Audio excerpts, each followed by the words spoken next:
आप सभी का वेलकम है आपके अपने न्यूज़ चैनल RI न्यूज़ में। चलिए जानते हैं आज की लेटेस्ट न्यूज़। आइए जानते हैं आज अभी यूपी में उपचुनाव हुआ है जिसका रिजल्ट आ चुका है और यूपी के उपचुनाव को 2027 में होने जा रहे विधानसभा चुनाव के सेमीफाइनल के रूप में देखा जा रहा था, जिसमें सपा को बहुत ज़्यादा क्षति पहुंची है और सपा मात्र 2 सीटों पे सीमित है। आइए जानते हैं कि सपा पे किन किन सीटों पे और किस किस दिग्गज को हार का सामना करना। सपा को सबसे ज़्यादा समस्या चंद्रशेखर रावण और बीएसपी मायावती में कहीं बड़ी। बीजेपी खुद से नहीं जीती है, बीजेपी को जिताया गया, ऐसा आप कह सकते हैं। बीएसपी भी मायावती जी की पार्टी ने जमकर प्रचार किया, वह भी काफी वोट पाई। और चंद्रशेखर रावण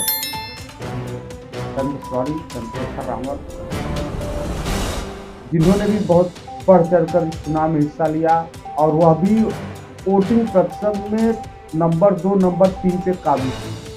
आप सोच सकते हैं कि नंबर 2 पे समाजवादी पार्टी थी तो नंबर 3 पे कहीं बीएसपी तो कहीं आजाद पार्टी।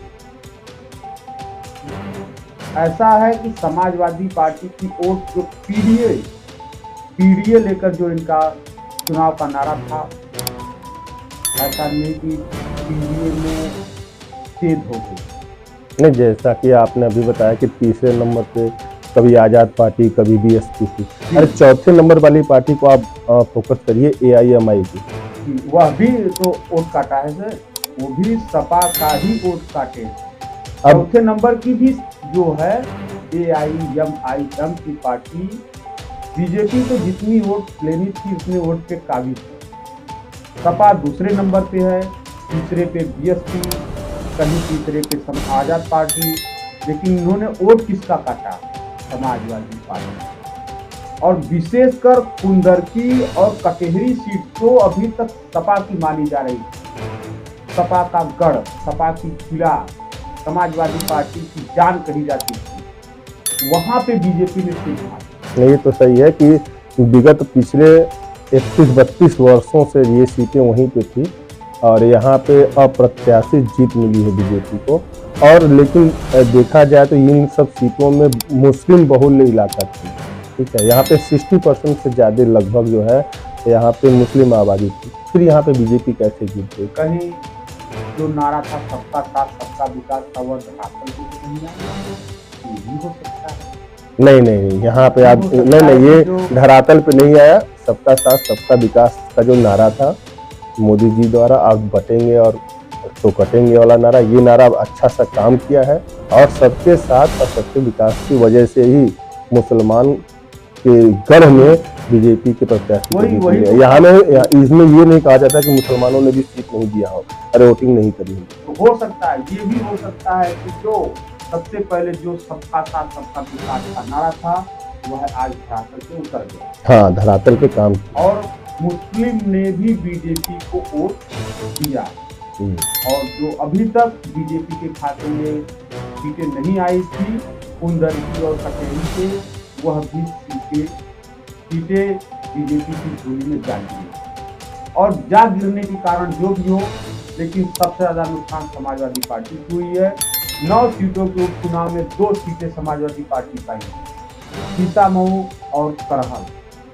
सीतामऊ से नसीम सोलंकी जी और करहल से अपने माननीय अखिलेश यादव जी के भतीजे तेज प्रताप यादव। 2 सीटें बचाने में समाजवादी पार्टी सफल हुई। ऐसा तो नहीं है कि 2027 के चुनाव का ये आगाज, ये भी हो सकता है।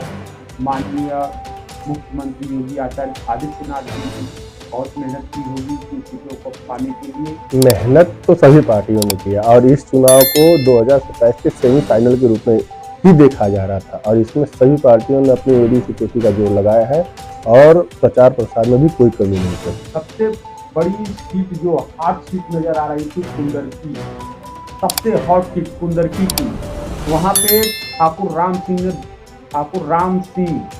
रामवीर सिंह बीजेपी के जो प्रत्याशी है अप्रत्याशित जीत हासिल की और विपक्ष की जमानत जब्त करा दी।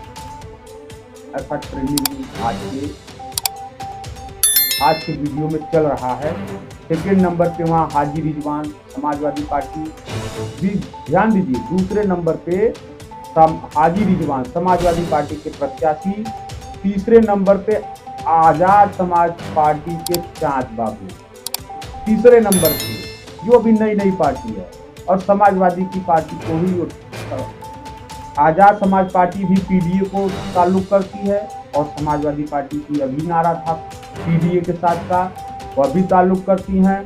और तीसरे नंबर पे, चौथे नंबर पे AIMIMGC, जो कहीं न कहीं समाजवादी पार्टी को डिफेक्ट कर रही है। बीजेपी तो अपनी सही जगह पे बनी रही। आइए कटेहरी के बारे में समझते हैं, जो हॉट सीट पे नजर थी धर्मराज निषाद बीजेपी से। ये दोनों सीटें हमेशा से नजर में रही थी, जो समाजवादी पार्टी की जान कही जाती थी, किला कही जाती थी, कड़ मानी जाती थी, उसमें बीजेपी ने सेट कर दिया। ऐसा सुनने में आ रहा है, ऐसा कभी कभी पेपर में भी आता है कि बीजेपी की वहां पे पर्चियां तक नहीं लगती, और आज यहाँ की सीटें डायरेक्ट बीजेपी की। इसमें एक अहम किरदार AIMI का ही है, ठीक है। जैसे अब देखा जाए कुंदरकी में चौथे नंबर पे ये पार्टी थी AIMI, ठीक है। और इसमें यहाँ पे थे मोहम्मद वारिस यहाँ पे चौथे नंबर पे थे। और देखा जाए तो हिंदू मुस्लिम की जो राजनीति है, और अभी नारा दिया गया था योगी बटेंगे तो कटेंगे, इसको अब विपक्षी पार्टियों ने बहुत मुद्दा बनाया कि नहीं, ये जो है लामबंद करने की, हिंदुओं को एकजुट करने के लिए किया जा रहा है। तो उसी तरह मुसलमानों की तरफ से भी ओट फतवा जारी किया गया, लेकिन उस ओट फतवे का भी यहाँ पे कोई असर नहीं हुआ। मुस्लिम बहुल इलाका होते हुए भी AIMI का जो है चौथे नंबर पे मोहम्मद वारिस है, और मुझे लगता है कि शायद इन्हीं सब कारणों से सपा को हार का सामना करना पड़ा। रिजल्ट आ चुका है 2027 के चुनाव सामने, जिसको हमारे माननीय जी बताएं कि ये सेमीफाइनल के रूप में देखा जा रहा था, और सेमीफाइनल का रिजल्ट आ गया है 7/2 बीजेपी और एनडीए के पास, जो सपा के पास। तो निरंतर ही ऐसी वीडियो को प्राप्त करने के लिए जाते जाते आपको एक छोटा सा अपडेट भी देते चले। महाराष्ट्र में अब तक का एक ऐतिहासिक जीत बीजेपी और एनडीए को मिला है, जो कि आज तक ऐसा कभी नहीं हुआ कि 200 प्लस कोई पार्टी वहाँ पे मिली हो। बीजेपी को खास करके आज तक 200 प्लस वोट नहीं मिला। एक तरीके से ये भी कहा जा सकता है कि जो एकनाथ शिंदे सरकार थी, वह वहाँ पे बाला ठाकरे की स्थान तो नहीं ले पा रहे हैं, लेकिन यहाँ की जनता उनको उस नजरिए से देख रही है। जैसे बाला साहब ठाकरे का नाम लिया, बाला साहब ठाकरे जी के आदर्शों पे चलने वाली जो शिवसेना थी, वो हिंदुत्व की शिवसेना थी। लेकिन जो शिवसेना की पार्टी में विभाजन हुआ, और जो एकनाथ शिंदे बीजेपी के साथ है, वो टोटल हिंदुत्व के रास्ते पे चल रहे हैं। बाबा साहब अम्बेडकर के संविधानों बाबा साहब अम्बेडकर के संविधानों के अनुकूल चलते हुए, और हिंदुत्व को एक तरह से अग्रणी रखते हुए कार्य कर रहे हैं। बाला साहब ठाकरे के पद पे चलते हुए एकनाथ शिंदे अपना सरकार चलाएं, और जिसका प्रतिफल उनको मिलने को मिला, और अच्छे से मिला। जहाँ पे उनके स्वयं के पुत्र जो विपक्षी कांग्रेसियों के साथ जाके मिल चुके थे, जिसका भी खामियाजा उनको चुनाव में देखने को मिला है। हो सकता है आगे जो भी हो, लेकिन एकनाथ शिंदे सरकार को यहाँ की जनता ने पूर्ण बहुमत दे दी है, और इसी के साथ हम धन्यवाद नमस्कार मांग सकते हैं। ऐसे ही लगातार वीडियो प्राप्त करने के लिए चैनल को आप समझते हैं क्या करना है, लाइक कर सकते हैं, और लाइक भी करें। वीडियो आपको पसंद आई है तो वीडियो को लाइक करें, चैनल को सब्सक्राइब।